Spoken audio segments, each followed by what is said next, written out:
우리 사랑하는 성도님들, 지난 한 주간 잘 지내셨습니까? 오늘 이렇게 또 여러분들 뵙고 하나님 말씀 같이 전할 수 있게 돼서 매우 감사하게 생각을 합니다. 살아가면서 우리는 나이를 점점 들면서 어른이 된다는 것은 많은 것을 습득하고 또 많은 것을 배우기도 하는 것을 말합니다. 그러나 그 반면에 또 우리가 가지고 있는 순수함이나 많은 것을 상실할 수도 있는 것이죠.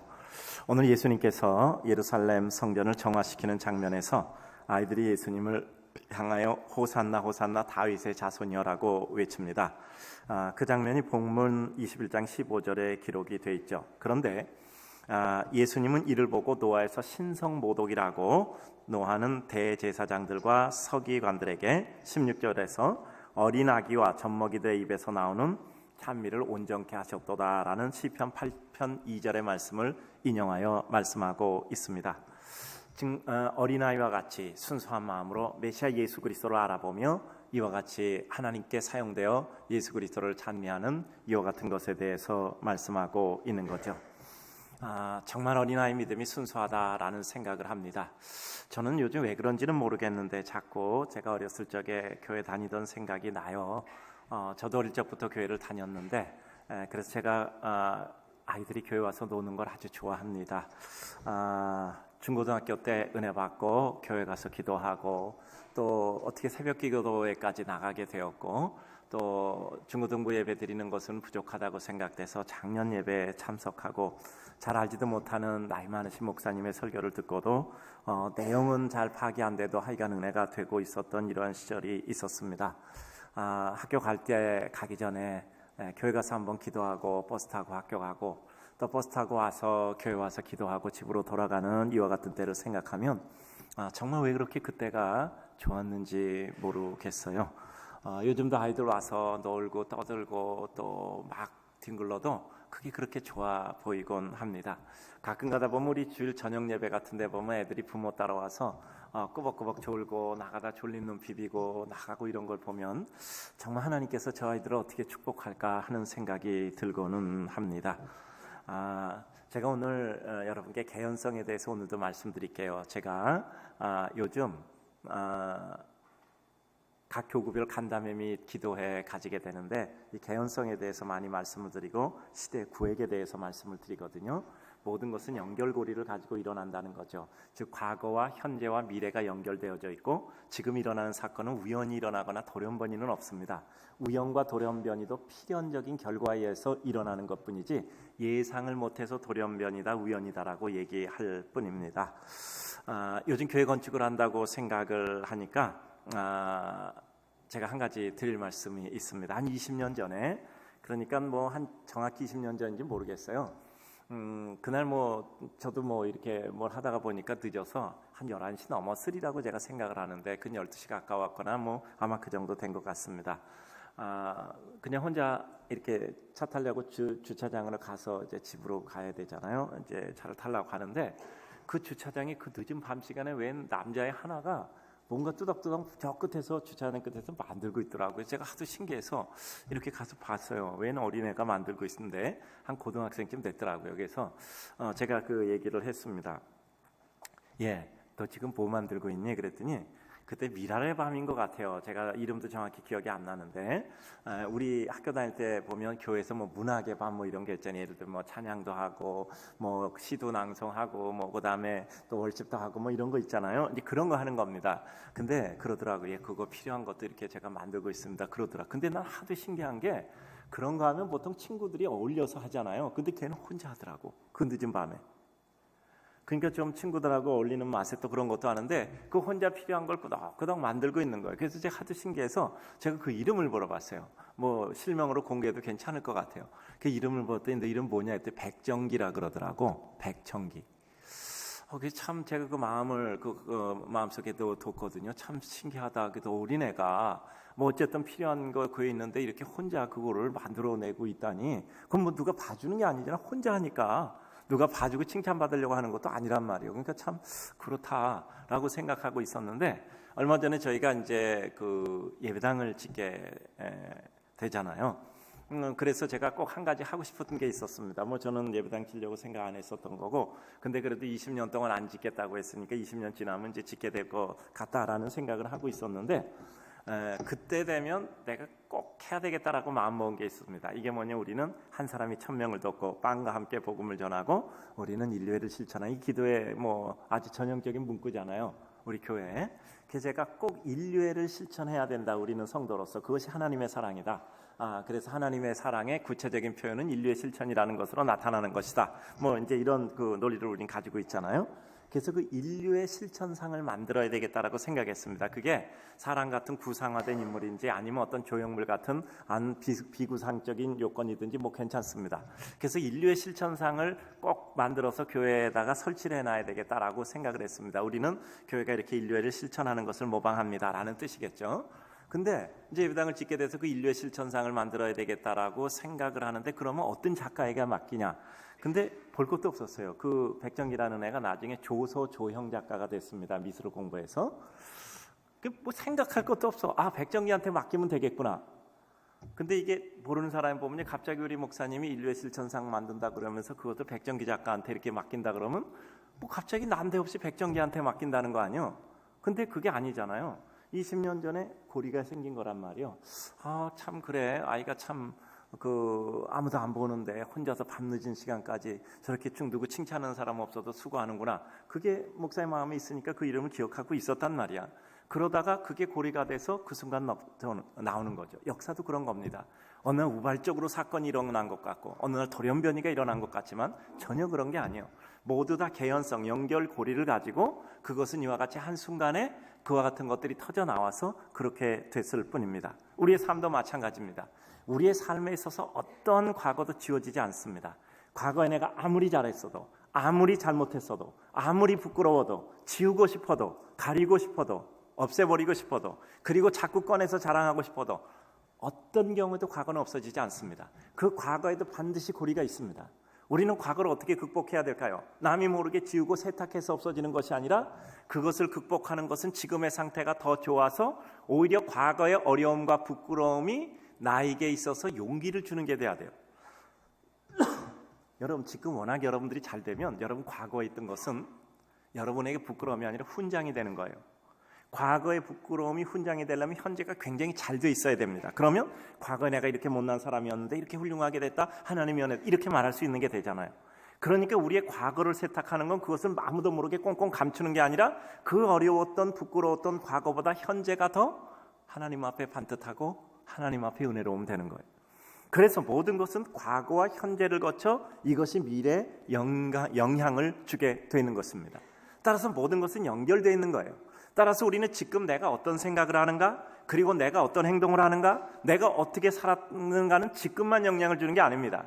이것도 어느 순간에 과거가 되고 어느 순간에 미래가 돼서 우리들에게 반드시 미래는 과거의 연결을 통해서 이루어지기 때문에 거기 영향과 파급과 효과를 일으키는 거예요. 그래서 우리는 어떤 일을 해도 내가 생각하는 것이 내 자식에게 어떤 영향을 끼치며 내가 행하는 것이 내 자식에게 어떤 결과를 이루고 내가 하는 것이 내 후손에게 어떤 역사를 이룬다는 것을 반드시 생각해야 돼요. 이것조차를 생각하지 않으면 정말 무책임한 거죠. 그래서 우리의 삶이라는 것은 항상 현재는 현재로 끝나지 않는다는 것을 생각하고 이것을 통해서 어떻게 더 큰 하나님의 역사를 이루어가는가를 우리는 생각을 해야 되는 것이죠. 이와 같은 생각을 하면서 오늘 하나님의 말씀을 또 같이 은혜로 나누고자 합니다. 오늘 예수님께서 잘 아는 성전을 정화하시는 사건입니다. 예수님께서 십자가를 지고 못 박혀 죽으시고 인간의 죄를 사하시고 부활하시고 인간에게 영원한 생명을 주시기 위해서 예루살렘으로 입성하는 장면에서 진행됩니다. 첫째 날 예수님께서 나귀를 타고 입성하셨고, 둘째 날 예수님께서는 성전에 가서 그 성전이 극도로 타락된 것을 보고 분노하셨습니다. 그 분노에 대한 이와 같은 장면이 오늘 여러분들이 읽으신 것입니다. 예수님께서 이렇게 분노하신 것은 본질을 상실하고 뒤틀려져 버린 성전에 대해서 그와 같은 것을 만든 그 상태에 대해서 분노를 하셨던 것입니다. 이건 개인적인 감정이 아니라 메시아로서 하나님을 경외하는 성전이 이와 같이 오도되고 뒤틀려 본질적으로 훼손됐다는 것에 대한 분노이죠. 본문에 기록되면 돈 바꾸는 자, 그리고 비둘기 파는 사람, 그리고 매매하는 자들이 기록이 되어져 있습니다. 이와 같은 것에 대해서 예수님께서 분노하신 것이죠. 그리고 그와 같이 분노한 이유에 대해서는 우리가 성경을 보면 알 수가 있는 것입니다. 교회에서도 매매가 이루어질 수 있습니다. 교회에서도 이와 같은 일이 이루어질 수 있죠. 왜 이와 같은 것이 이루어질 수 있는 일임에도 불구하고, 그럼에도 불구하고 예수님은 분노하셨는가? 우리는 그 내용을 살펴볼 필요가 있지 않겠습니까? 그것은 바로 본질의 훼손과 뒤틀려진 본질의 상태를 주님께서는 바로 잡으려고 했던 것이죠. 그래서 진정한 성전 되시는 예수 그리스도께서는 성전의 진정한 모습은 어떠해야 되는가? 만민이 기도하는 집이라고 말씀을 하시고, 그 만민이 기도하는 집으로 성전을 회복시키기 원하셨던 것입니다. 오늘 이 문제에 대해서 생각을 해봅니다. 먼저 뒤틀려진 본질에 대해서 생각합니다. 본질을 상실하고 뒤틀려진 상태로 전락한 성전과 그것을 회복시키기 원하셨던 예수님에 대해서 오늘 본문은 말씀하시고 계십니다. 왜 이렇게 분노하셨을까? 여기 보면 세 가지가 나오잖아. 매매하는 자, 그리고 돈 바꾸는 자, 그리고 비둘기 파는 자. 그것을 다 업고 주님께서 분노하여 회파하셨다고 말씀합니다. 왜 그러셨을까요? 예수님께서 12절을 보면 성전에 들어가서 매매하는 사람들을 내어 쫓으며 라고 말씀하고 있습니다. 여기서 매매하는 사람들이라는 의미가 무엇일까요? 성전에서 제사를 드릴 때 물품을 판매하는 상인을 말합니다. 이들은 분명히 필요했던 겁니다. 왜 필요했을까요? 성전에서 제사를 드리면 사람들은 재물을 가지고 와야 돼요. 그러니까 소를 끌고 오고 양을 끌고 오고 비둘기를 가지고 오고 뭐 이런 겁니다. 그런데 그들이 가까이 있는 사람뿐 아니라 멀리 서 있었어요. 디아스포라, 그 당시에 각국에 퍼져 있는 기독교인들도 성전에 와서 하나님께 제사를 드리기 위해서 성전을 찾았습니다. 그런데 그들이 그 멀리서부터 그 소나 양을 끌고 올 수 있겠냔 말이에요. 그러니까 그들은 돈을 가지고 와서 거기서 그 소나 양을 사서, 비둘기를 사서 그것을 가지고 하나님께 제물로 제사를 드리고, 그러므로 말미암아 그들은 하나님 앞에 은혜를 입을 수 있었던 거죠. 뭐가 잘못됐나 말이에요. 여기서 분명히 잘못된 것이 있었으니까 예수님께서 잘못된 것에 대해서 이와 같이 말씀을 하시는 거죠. 그건 뭐냐 하면은, 그들은 따라서 이방인의 뜰이라는 곳에서 매매를 하여 재물을 사서 제사를 드렸습니다. 그런데 분노한 것은 그 당시 종교 지도자들과 이 상인들이 담합해서 이익을 챙기고 그것으로 말미암아 백성들이 피폐됐기 때문이에요. 그리고 또 더 나가서 어떤 일이 이루어집니까? 그들은 양과 소를 끌고 온 사람들에게 아주 준엄한 규칙을 적용시켰어요. 그러므로 말미암아 그들은 그 규칙에서 위배됨으로 가져온 양과 소를 때로는 드리지 못하도록 유도를 하고, 결국은 많은 사람이 비싼 물건을 사서, 비싼 소와 양을 사서 거기서 번제를 드리도록 했던 거예요. 이것을 전형적으로 뭐라 그러죠? 형식 논리라고 얘기합니다. 형식은 그럴듯해요. 그런데 그 안에 있는 내재적인 실질, 본질은 전혀 오도시켜버리는 겁니다. 아니, 멀리서 끌고 오기 어려워서 돈을 가져와서 사서 제물을 드린다. 뭐가 잘못됐습니까? 형식으로는 그럴듯해요. 그러나 그 안에 있는 내재된 본질은 영 다르다라는 것이죠. 돈 바꾸는 자들, 환전상이죠. 당신의 공용화폐는 로마화폐였습니다. 로마화폐는 황제의 흉상이 인각돼 있어요. 그러니까 그걸 가지고 성전세를 내는데 반세겔씩 내는데, 이 통용되는 로마 화폐를 전 세계에서 각각 그 퍼져있던 기독교인들이 가져오잖아요. 그걸 가지고 성전세를 내게 되면 어떻게 되죠? 우상숭배 같이 돼버리잖아요. 돈에다가 사람의 얼굴을 세워놓고 그걸 가지고 로마 황제에 세워놓고 그걸 내면 우상숭배다, 뭐 이러저러한 얘기들이 나오잖아요. 그러니까 어떻게 하냐면 그 돈을 바꾸었단 말이에요. 유대화폐로 바꾸어서 성전세를 내게 했단 말이에요. 뭐가 잘못된 겁니까? 잘못된 거 없죠. 뭐가 잘못됐죠? 거기다가 불의한 폭리를 가해서 착복을 했던 거예요. 이것도 제사장들과 그와 같은 환전상들과 같이 결탁해서 이와 같은 일이 이루어졌던 거죠. 비둘기 파는 사람에 대해서 말씀드릴게요. 레위기 12장 6절을 보면 번제를 위해서는 1년 된 양을, 그리고 속죄제를 위해서는 비둘기를 드리도록 했습니다. 레위기 12장 8절을 보면 더욱더 명확히 알 수 있습니다. 가난해서 양을 바치지 못하는 자들에게는 번제물로 값비싼 비둘기를 바치도록 한 거예요. 그러니까 비둘기를 바치도록 한 것은 가난한 자들에 대한 배려였단 말이에요. 그런데 그들이 어떻게 했죠? 이 비둘기를 파는데 폭리를 취했던 거예요. 그러므로 말미암아 비둘기를 사서 번제를 드릴 수밖에 없는 가난한 사람들에게 그들은 폭리를 취했던 거예요. 이것을 이루는데 그 제사장들과 이 상인들이 결탁해서 이와 같이 진행을 하게 됐던 거죠. 그래요. 주님은 이와 같은 것에 대해서 성전의 본질이 회파당하고 있다고 주님께서는 결단하신 것입니다. 하나님을 만나는 처소에서 하나님께 경배드리고 제사 드린다고 하면서 그와 같은 형식의 허를 가지고 내부적으로는 잘못된 일을 실행하고 있는 겁니다. 여러분 지난주에 우리 종교개혁주일 지냈잖아요. 성 베드로 성단을 짓는다고 하면서 이와 같이 각 나라마다 헌금을 거둬들였단 말이에요. 그 가운데서 특별히 부패한 귀족들 그리고 성자들이 합심하여서 거기다가 더 여러 가지 나쁜 결과, 그 테첼이라는 사람, 여러분 제가 그 종교개혁주일 설교할 때 말씀드렸잖아요. 거기다 더 앞장서서 합심해서 그 결과로 나온 게 뭐죠? 면죄부란 말이에요. 그러므로 성경과는 전혀 다른 이와 같은 것들을 통해서 어떻게 했죠? 결국 백성들에게 있어서 피폐되도록 그들을 착취를 했던 겁니다. 그래서 마틴 루터가 뭐라고 했습니까? 만약에 정말 하나님이 살아 계시다면 성 베드로 성전을 짓기 위해서 이와 같이 마지막까지 백성들을 피폐하게 착취하는 것이 아니라 베드로 성당을 팔아서라도 가난한 사람을 구제해야 된다고 한 거잖아요. 바로 하나님의 뜻이 오도된 겁니다. 겉으로는 성당을 지니까, 교회를 지니까 옳은 얘기죠. 그러나 그 내용에는 전혀 다른 것이 불법적으로 개입되어 있었던 겁니다. 즉 형식 논리로 끌고 가버린 거죠. 하나님을 만나는 처소에 백성들이 하나님의 은혜를 입는 성전이 인간의 욕망과 그의 파생된 이익을 추구하는 곳으로 바뀌어진 현실을 바라보며 가슴 아파한 것입니다. 이와 같은 모습을 살피며 우리 역시 인간의 마음에 있는 죄악의 요소를 인정하고 이 시대 속에 역시 우리가 무엇을 잘못하고 있는가를 생각해야 돼요. 뻔듯하게 예배드리고 있잖아요. 그리고 하나님 앞에 헌금도 하고 있고요. 우리는 하나님 앞에 기도 생활도 하고 있잖아요. 형식적으로는 맞는단 말이에요. 그럼 그 형식 안에 있는 내재 가치가 어떤가라는 것이 중요하잖아요. 과연 우리 마음이 정말 하나님만을 사랑하고 있는가? 오직 믿음, 오직 하나님의 은혜로 살기를 원하는가? 오직 은혜, 그리고 우리는 오직 말씀으로 살기를 원하는가 하는 것입니다. 우리는 요즘 이런 얘기 많이 해요. 예배 컨슈머다. 종교 컨슈머. 예배 소비자고 종교 소비자. 우리가 일정 수준하게 내가 이 정도 예수 믿으면 돼. 내 마음에 있는 종교적 욕구를 채워주기 위해서는 내가 일정하게 예배도 가야 되고 일정한 수준에 내가 믿음은 유지해야 되고 일정한 직분은 받아야 되고 이러다 보면 겉은 그럴듯한데 정말 큰 문제가 생기는 거예요. 왜 직분 받고 왜 은혜 받고 왜 성도로서 이렇게 있는데 내 삶에 기쁨이 없고 내 삶에 하나님 향한 뜨거움이 없는가? 여러분 우리가 하나님께 전적으로 헌신해서 축복을 받는 것은 너무나 합당한 겁니다. 그런데 축복을 받기 위해서 헌신하는 것은 이건 앞뒤가 바뀐 거예요. 우리가 하나님 앞에 예배를 드려서 하나님이 우리의 예배를 받으시는 것, 이것이 우리에게 최고의 소망입니다. 내가 예배를 드려서 하나님이 나에게 어떤 축복을 주신다? 이거는 예배의 목적이 아니에요. 예배는 내가 하나님께 드려짐이 가장 큰 기쁨이고 행복이고 축복이에요.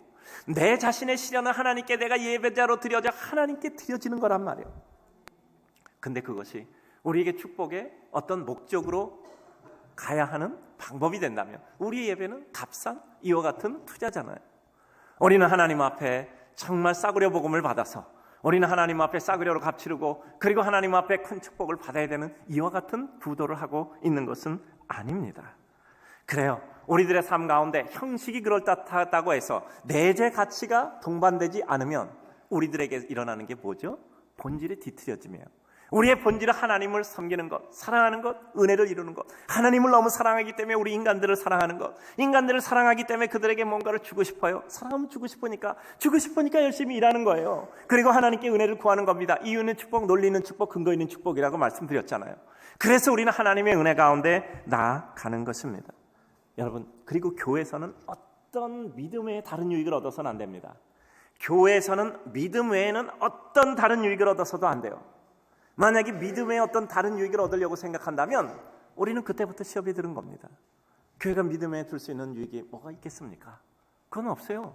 믿음으로 말미암아 우리는 그 믿음의 힘으로 하나님의 은혜를 입어서 그 믿음의 능력으로 세상에 나가서 힘차게 하나님의 역사를 이루는 거예요.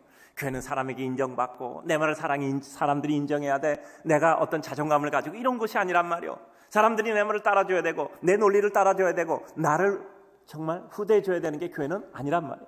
교회는 오직 믿음에는 아무것도 얻을 것이 없는 것이어야 교회입니다. 그렇게 될 때 우리의 믿음은 순수함을 그나마 유지할 수 있는 것이죠.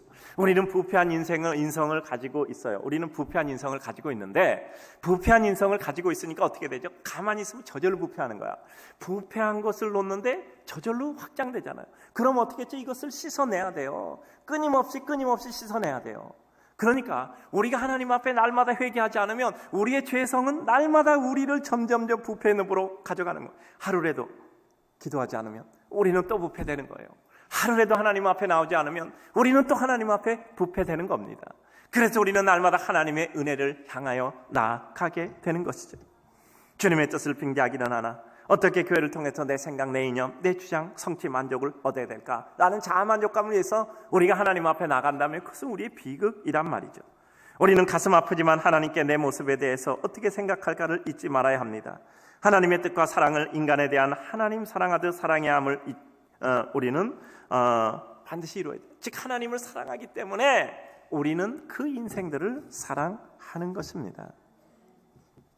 요즘 교회 보면 초신자들이 참 은혜를 받습니다. 어느 시대를 막론하 그래요. 처음 예수 믿을 때 성령의 강력한 임재가 있잖아요. 그러니까 내 마음에 예수가 믿어지려면 얼마나 성령의 은혜를 입어요. 여러분 성령 세례라고 얘기하죠. 성령 세례 가장 강력한 임재가 어디 있죠? 내가 예수를 믿어지는 거잖아요.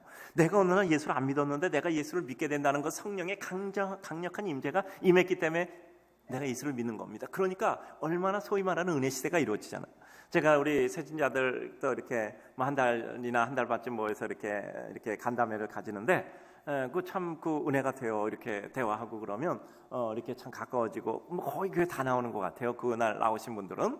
그래서 제가 이제 이번에 예배당 지면서 30명짜리 방을 하나 만들어 달라 그랬어요. 그럼 내가 30명씩 만나겠다.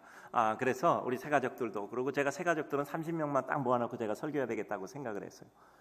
그 교회 안 나오는 사람들도 제가 한 30명쯤 모아놓고 설교하면 그 얼굴도 보고 마음도 보고 제 관심법은 없으나 그래도 이렇게 설교하면 좋은 것 같아요. 그렇잖아요. 여러분 우리가 살아가면서 처음 예수를 믿었는데 그렇게 은혜가 돼. 마음이 감동돼. 그러다가 조금 나서 이제 교회 봉사를 하고 싶어져. 그 봉사하고 수고하고 애써보면 그때부터 시험에 드는 거예요. 왜냐하면 하나님한테는 시험이 안 드는데 그 하나님을 믿는 인간들 때문에 시험 드는 거예요. 뭐 당연하죠. 인간은 어떤 사람들이죠? 죄인이기 때문에. 그런데 여러분 가만히 한번 생각해 보세요. 이 둘 다 잘못이야. 다른 사람에게 시험을 끼치는 사람도 잘못이고 시험에 드는 사람도 잘못이야. 내가 왜 사람을 보고 믿는 것도 아닌데 사람을 보고 왜 시험에 들어? 그건 아니잖아요. 왜냐하면 그도 나하고 똑같이 부족해서 예수 믿으려고 오는 사람이야. 그러니까 그렇게 생각하고 저런 죄인들이니까 예수 믿으러 오는구나 라고 생각을 하는 것이 우리에게 합당한 자세예요. 그러니까 그런 실망되는 사람을 보면 우리는 불쌍히 여기는 것이 우리가 가져야 될 것이죠. 여러분들 사람이 사는데 제일 중요한 것 중에 하나가 성향이에요. 어쩔 수 없어 똑같은 걸 보고도 오른쪽으로 생각하고 왼쪽으로 생각한단 말이에요. 그런데 믿음은 그 성향을 뛰어넘는 겁니다. 여러분 이런 조크가 있잖아요. 세상에서 내가 싫어하는 사람은 절대 빨리 안 죽는다 이런 말이 있어요. 내가 싫어하는 사람은 절대 빨리 안 죽어. 그러고 그 싫어하는 사람을 위해서 속 볶다 내가 더 빨리 죽는다. 여러분 미워하는 사람 빨리 안 죽어요. 그 사람 더 오래 산다고. 제가 늘 말하잖아요. 너 내 손에 한번 걸려봐. 너 반드시 걸려. 근데 10년 동안 내가 노려볼 거야. 10년 동안 노려보면 그 사람 반드시 한번 걸립니다. 반드시 한 번이 악물고 노려보면 걸립니다. 10년 동안 실수 한 번도 안 한 사람은 없어요. 근데 어떻게 된다고요? 10년 동안 여러분이 다 망가져요. 다 망가지고 나서 원수 갚으면 뭐예요? 그것처럼 어리석은 게 어디 있습니까? 그래서 차라리 사랑하는 게 더 효과적이고 유익한 겁니다. 우리는 지나친 금욕주의자나 근본주의자들도 아니고요. 본질의 뒤틀림과 왜곡의 방지를 위해서 우리는 형식 논리의 피폐에 빠지지 않는 각별한 애씀이 있어야 돼요. 우리가 예배드린다, 우리가 기도한다, 우리가 헌금한다, 우리가 봉사한다. 이와 같은 형식에만 빠져서 모양만 갖추면요, 정말 모양만 있고 내용이 없는 자들이 된단 말이에요. 우리 마음에 뜨거움과 감동과 감격이 없는 거예요. 여러분 오늘도 예배드리면서 정말 하나님께 대한 뜨거운 마음으로 내가 하나님께 드려지고 있다라고 내 마음에 감동이 올 때 우리는 진정한 하나님의 은혜를 잊고 있는 것이에요. 내가 예배를 드렸다라는 것자가 나를 위로받는 것이 아니라 그 시간 내가 하나님께 소신되어져 드려지고 있다라는 것이 우리들에게 영적으로 느껴질 수 있을 때 우리는 하나님의 감동의 백성입니다.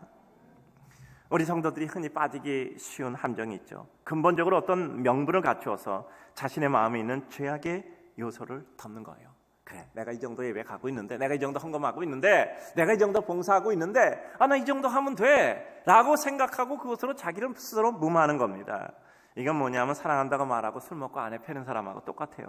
자식 사랑한다고 얘기하면서 자식의 말을 하나도 안 듣고 자기가 가지고 있는 생각만 자식에게 강요하는 사람하고 똑같은 겁니다. 여러분들, 우리는 어떤 일에 대해서 오해하면 안 돼요. 이해해야 된다 이 말이죠.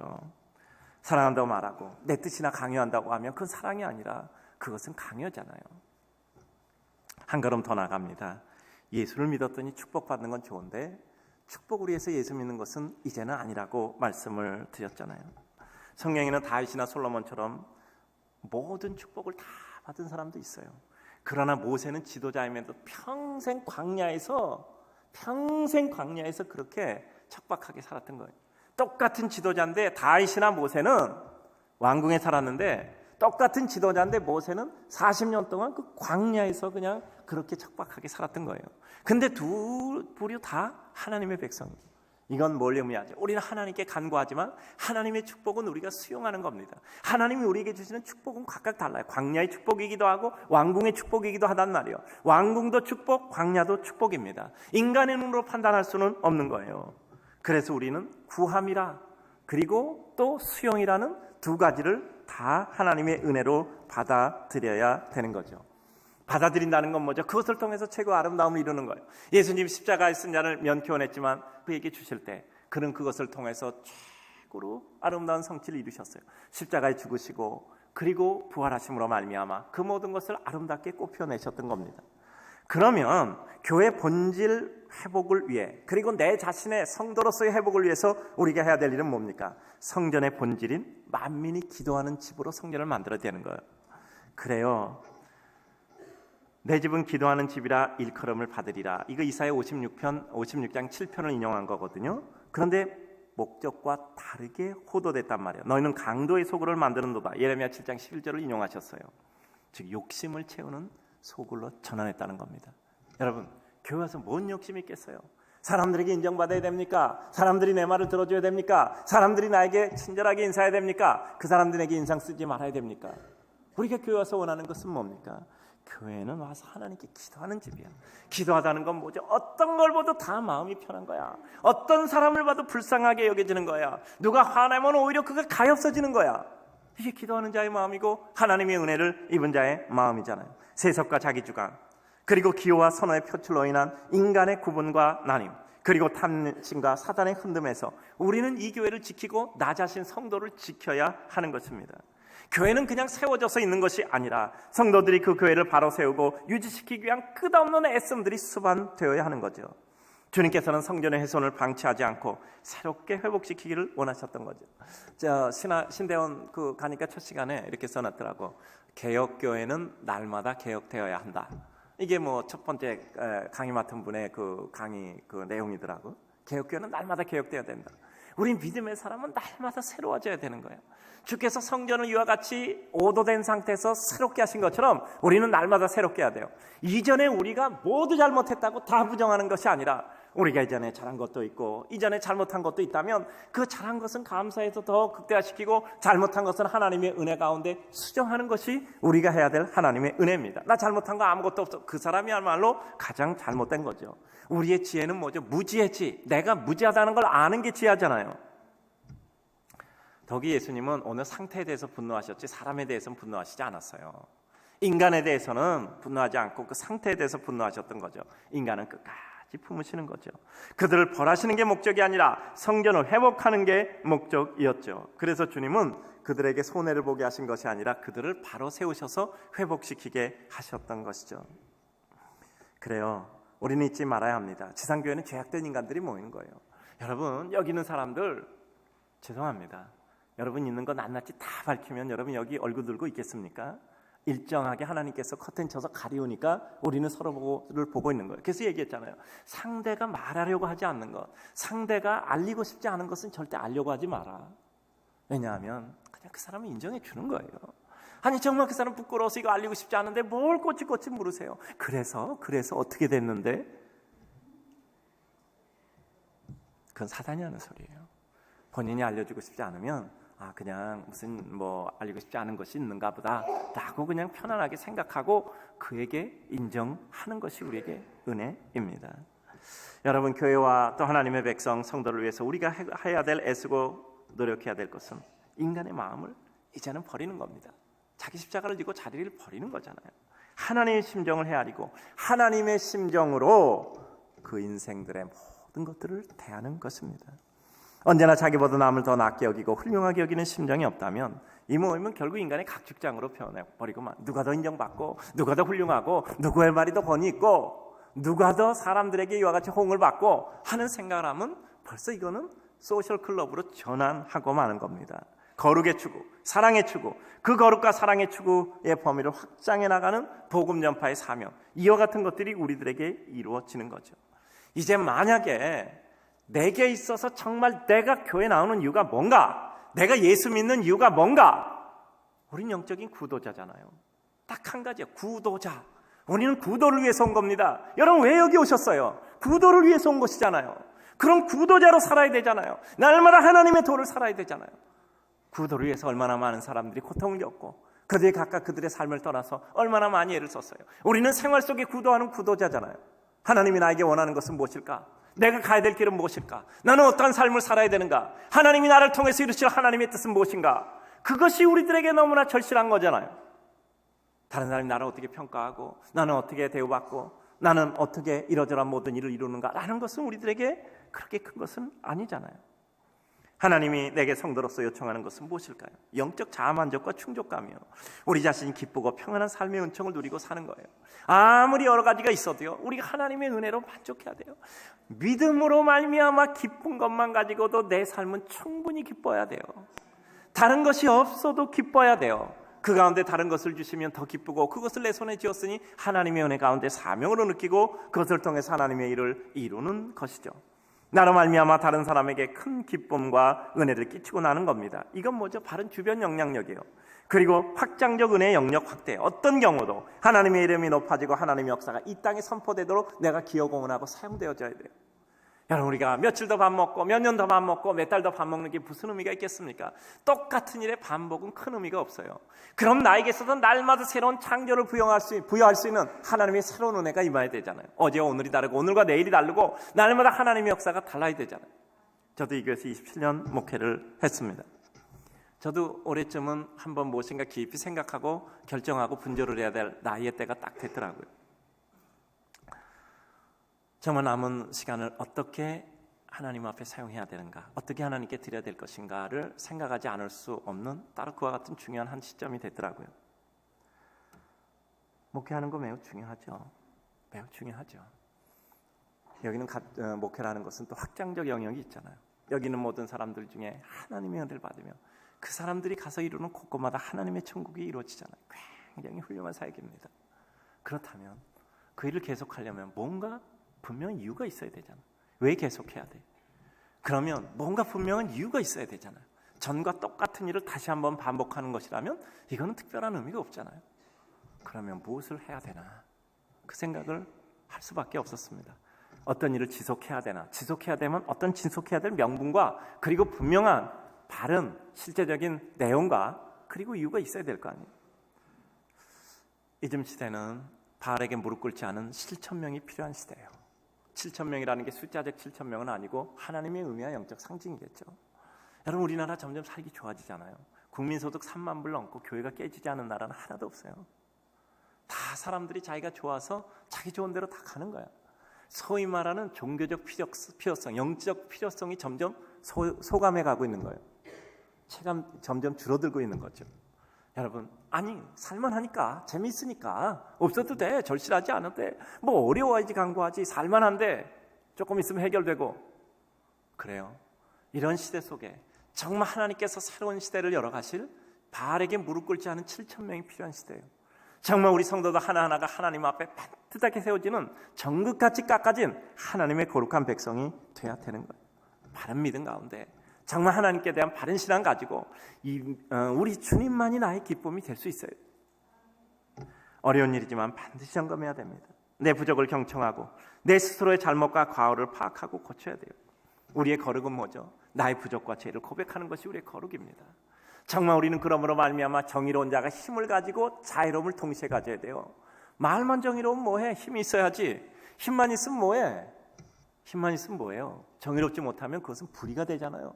정의롭고 힘이 있을 때 자유로움이 있어야 된다고 말씀드렸잖아요. 자유로움이 없으면 남을 판단하는 자가 돼요. 그러면 얼마나 무서운 이와 같은 판단자가 되겠습니까?